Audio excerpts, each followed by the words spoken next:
Hey guys, it's your boy Nico here from the Small Axe Podcast. I want to show you how to use your small axe to build a lasting empire. You see, not everybody begins their investing career with millions of dollars, a huge network of investors, or the knowledge necessary to become successful in this space, and that's okay. What I focus on here on this podcast is helping you hone your skills, sharpen your tools to become the best investor that you can be. Now, I want you to sit back, relax, and enjoy this show. If you have any questions or you want to reach out to me or the guest, feel free to do so. Love you guys. All right, Small Axe community, I hope you guys are doing phenomenal. It's a beautiful day. Every day is a wonderful day. And if it's not, make it that way. So it's me, Nico, my Small Axe community listeners. I'm excited to be here today just alone, chatting with you guys or sharing some information rather. Because one of the questions I get asked a lot is, how can I get started in multifamily real estate with zero money down? Okay. And it is a huge hot topic, right? It's sexy. It's like, oh, you can be a real estate investor with no money down, quit your job, be a full-time real estate investor, don't have any money in the skin in the game, right? And I'm here to say, yes, it's possible. So let me start on a positive note. Yes, it is possible to get involved in multifamily real estate with zero money down. Okay. You can all do it. It's possible. But I want to be a little bit more clear and realistic with expectations of becoming a multifamily real estate investor. So the objective here is to buy multifamily real estate. And when I say that, it is not a duplex.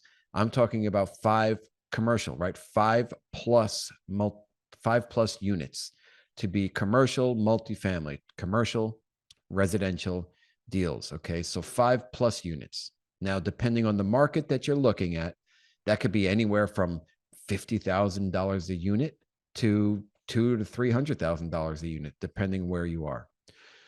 And to take down a deal like that, right, 5+ units, which could be $1 million+ easily, you're going to have certain things in place, certain ducks in a row, certain resources. Now, those resources don't necessarily have to come from you, right? And there are plenty of operators that are doing deals and getting deals done, active multifamily real estate investors that are getting deals done, and they're not putting any money into these deals. Okay. It's not common, but it's possible. And I say that it's possible more so for the people that have a good amount of experience. So let's just take a step back and see how the evolution of a journey of a multifamily real estate investor goes. You start buying some multifamily real estate. You buy one, you buy another one, you buy another one, right? It could be one a year, it could be two a year or more. And you start scaling up and you start buying more multifamily real estate deals and you put them in your portfolio. They're on your conveyor belt. They are starting to you're building more and more equity. You're getting some cash flow maybe from these deals, and you injected money into them originally, right? So let's say you started off with $100,000 or $50,000 or even $200,000. You buy your first multifamily deal. Maybe it's a loan because you're not sure how to partner or that you can partner. You buy your next one. Maybe you have a partner or two, and you scale up and you buy another one. Now you have 3 deals, let's say, with partners, and those are joint ventures. Then you do your next deal, and it's a syndication because you're out of money. All of your personal capital is tied up in those 3 deals. Okay. Now you're looking to scale up more. You want to do a 50-unit deal, let's say, maybe even bigger, 100+ unit, and you're going to syndicate the deal. So this is one way that you don't have to put capital into a deal, by syndicating the deal. But now you have a few deals of experience. Your close network, your friends and family have watched your journey unfold. They feel confident in you as an active real estate investor, as an operator that they want to invest with. At this point, you raise money from other people. Now, typically the general partnership team, the active investors that you would be, who maintain a certain amount of control and equity in the deal, are also going to put capital in. Typically, a minimum of 10% of the total capital raise, comes from the general partnership team. However, you don't have to put that in. It's not required. Some banks may require it, but typically it's not required. And even going even deeper than that, if you have partners on that general partnership team, the active investing team, some of those partners can put in the capital for you. So at this point, you're in your fourth deal. You don't have to put money into it. You're going to get equity in the deal just for operating it, for managing it. And that is a very common scenario. However, back to the person like you, perhaps you are brand new and you want to put zero money down and still get into a deal. Well, this is when it becomes tricky. And I'm not going to say it's impossible. I'm going to say it's possible with limitations, but it's tricky. So let's take a quick step back. You need to analyze yourself, your skill set, and what your experience level is with real estate in general. If you have zero experience with real estate, you really have to figure out what your position would be on a team, or let me stop there. What your position will be on a team so that somebody would see it as valuable to bring you into that team. Perhaps you're excellent at underwriting. Maybe you have a background in accounting and you're going to be the bookkeeper. Maybe you have experience as a property manager. Maybe you have experience as an asset manager for other people's deals, but you just don't have your own deals. Those are excellent skills to have to bring to a team, and a team may consider bringing you on with them with no skin in the game. Another way to do it is to raise capital from your friends and family. So you bring in your friends and family, your network, and you say, hey, we're going to buy this deal. I have this really great group of operators that are well trusted. They have an excellent track record. Let's invest with them together. And you buy them into the deal, and then you get equity on the general partnership team as well. And you don't necessarily have to put in skin in the game or any capital. That's another solution. Okay, so you have to analyze your skill set. If you're not going to be bringing any money to the table, you got to bring skills. But it's challenging for an already existing and experienced team to pick up somebody who's got no experience and give them equity in a deal. I don't think I would do it unless there is some serious offering that they're and value that they're bringing. And I have an example for you. My partner, Emeka Ogbonna, he is our boots on the ground partner on the latest deal that we did. He made a ton of trips to the property. He's done a ton of recon for us. He is always available and always working for us. We brought him in on this deal as a crucial member of our team because he is boots on the ground. He didn't have to put in any skin in the game. He didn't have to bring in any capital, and he's working his butt off, and he's in a deal now, a 10-unit deal. So if you feel like you can't give anything else as far as experience in real estate and capital to a team, then be the boots on the ground partner. Let's say you can't be the boots on the ground partner. Well, you're going to have to build up some skills, and likely that's going to take too much time. So likely you're going to have to reach into your investor network, your personal network, friends and family, and you're going to have to raise capital for a deal. So you can get into a deal with zero money, but it's not easy, but it's possible. And let me back up, because I also get into deals with zero capital. And here's how I do it.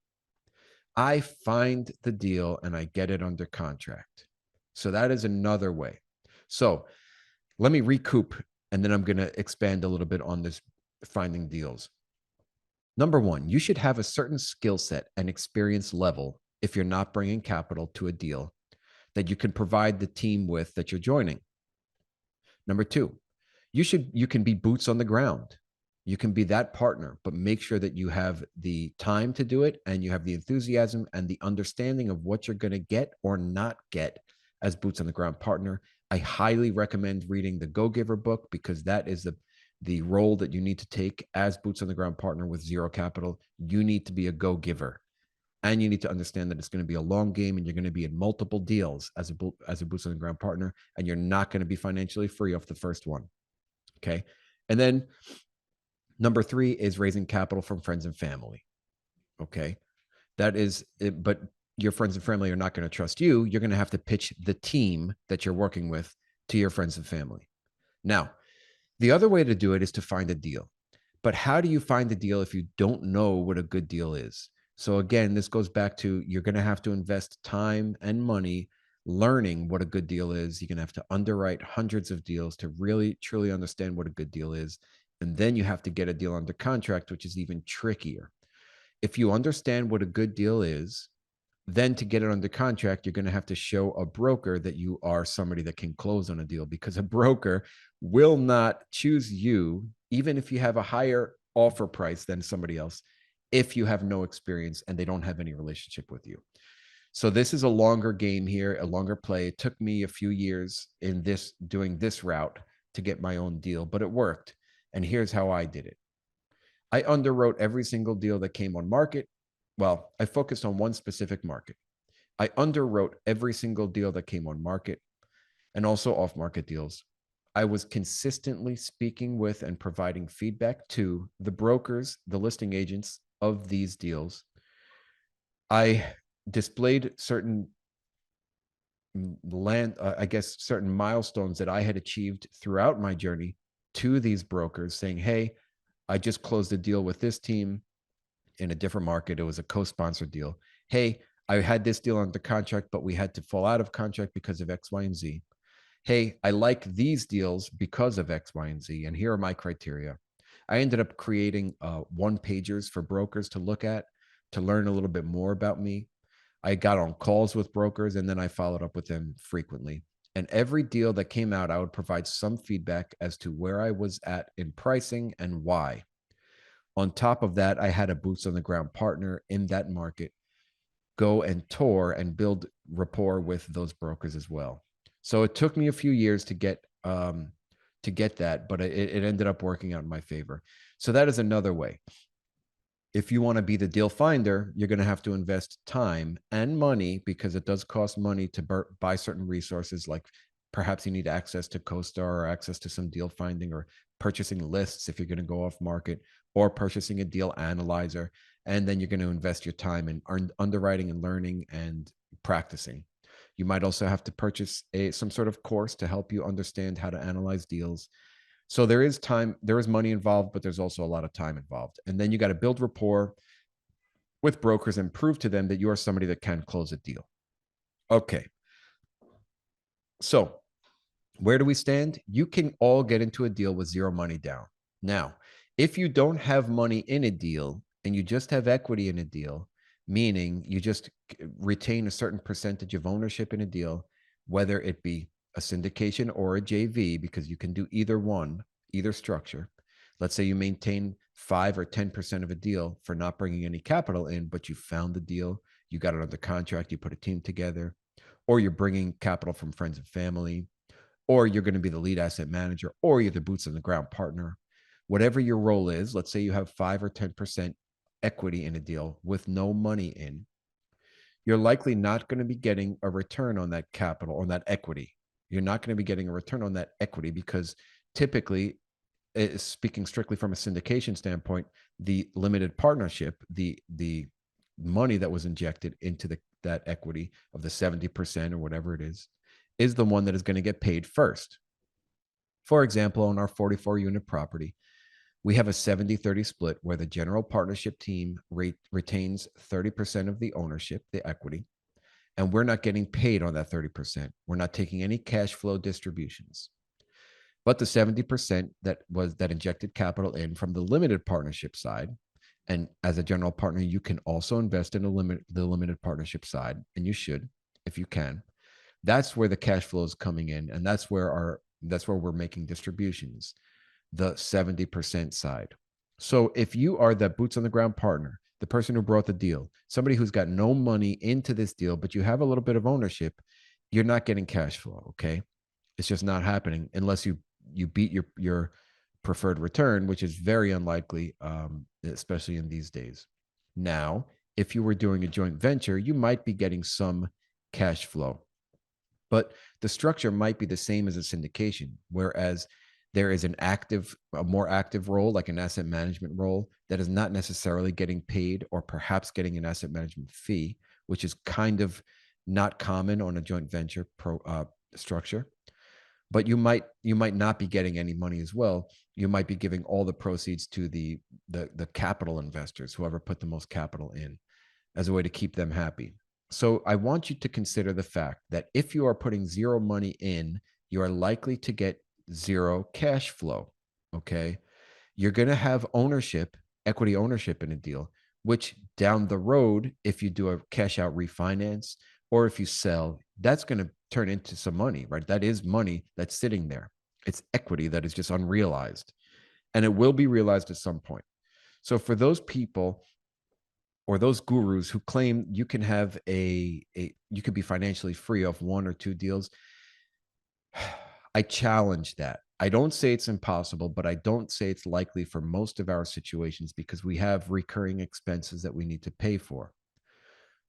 And one of the things that these gurus push is like an acquisition fee, which is good.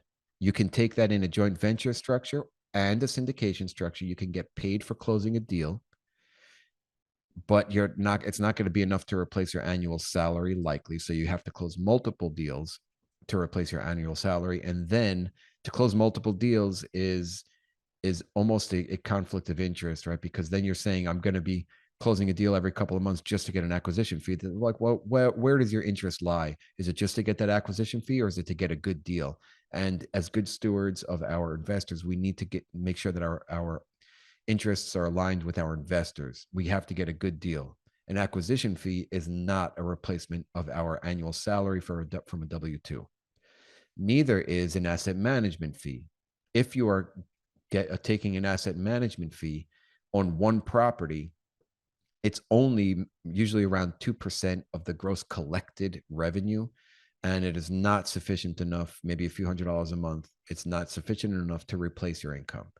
You can be an asset manager on multiple properties and multiple deals, and eventually, have that be your full-time job. But it is not going to replace your income right away, your W-2 income. So I guess my point is this. I want you all to still remain enthusiastic about the benefits of investing in multifamily real estate, but I want you to be realistic in the sense that you might not be, even though you own a multi-million-dollar building, you're not necessarily going to be financially free from that one deal. And that's okay. Real estate is still an excellent and perhaps the best investment, but it's a long game. And if you can understand that you have to be in multiple deals for years, right? Because you might have unrealized equity in these deals. And then you're gaining experience and momentum, and you're going to get more deals with brokers and more leads and more deals come. If you can understand that this is a long game and be in it for 5 to 10 years, that's where you're going to start bearing fruit. Then yes, this is your way out of the rat race. This is your way out of the W-2. I'm going to stop there, gang. I'm going to say I love you.